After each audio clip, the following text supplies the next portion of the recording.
Assalamualaikum, saya Gustian akan mewawancarai pengusaha budidaya jamur yang berada di Perum Gria, Wana Mekar, Bojonggirang.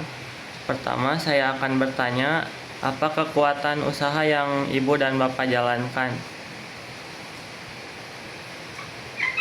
Usaha jamur ini awalnya kita kan coba-coba lihat dari temen, ternyata setelah kita coba lumayan hasilnya gitu kan.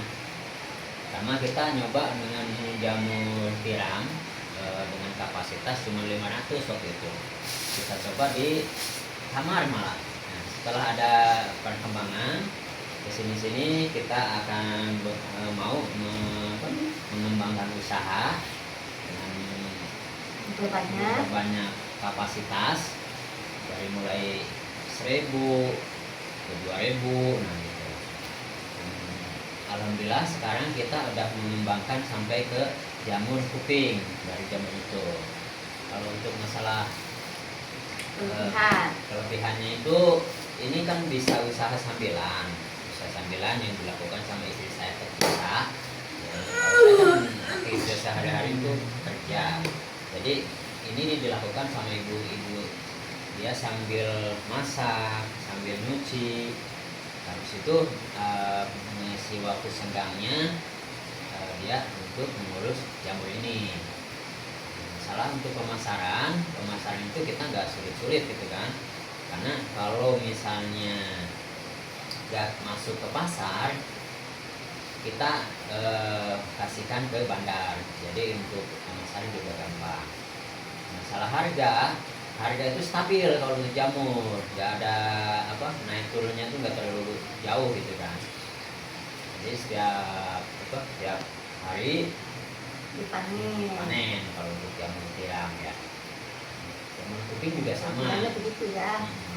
Bisa panen tiap hari, terus pemasaran gampang. Pekerjaannya juga tidak terlalu melelahkan untuk seorang rumah tangga. Kedua, apa kelemahan usaha yang Ibu dan Bapak jalankan?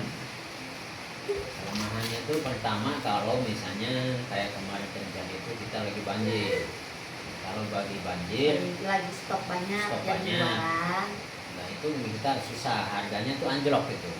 Tapi itu nggak terlalu lama, paling kita ngalamin sehari 2 hari. Terutama kalau pas hari raya, di hari raya itu kita mesti jamur itu nggak laku itu kalau kekurangannya.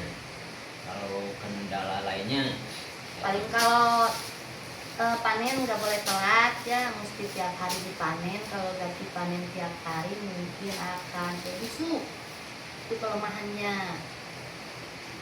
Ketiga, apa peluang agar usaha yang Ibu Bapak agar lebih maju?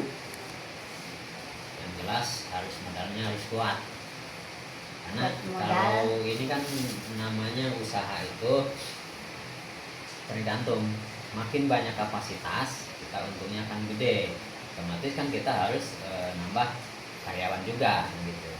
Untuk kedepannya ini, untuk sekarang kan kita biasanya masih belajar nih ya, belajar untuk menimba ilmunya dulu. Kita kan belum lama ini, udah baru jalan 2 tahun ini ya Bu ya, 2 jalan kita.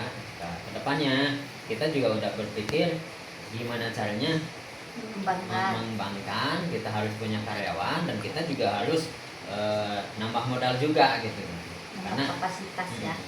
Otomatis kan kita sekarang ilmunya udah dapat ini kan, kita tinggal ngembangin aja sih sebenarnya modalnya. Baik, terakhir, apa ancaman bagi usaha Ibu dan Bapak? Ancamannya kalau banyak yang nanam juga ya. Sama kalau pertanian itu. Pertanian kalau lagi banyak, ancamannya itu harga anjlok, kan nggak laku, itu aja ya Pak. Ya, tapi kalau kita sih usahakan meminimumkan resiko ya. Kita harus selalu belajar. Selain belajar ke yang udah jalan, kita juga baca di YouTube gitu ya. Itu mesti itu. Pemasaran sendiri. Baik, sekian wawancara dari saya. Assalamualaikum warahmatullahi wabarakatuh.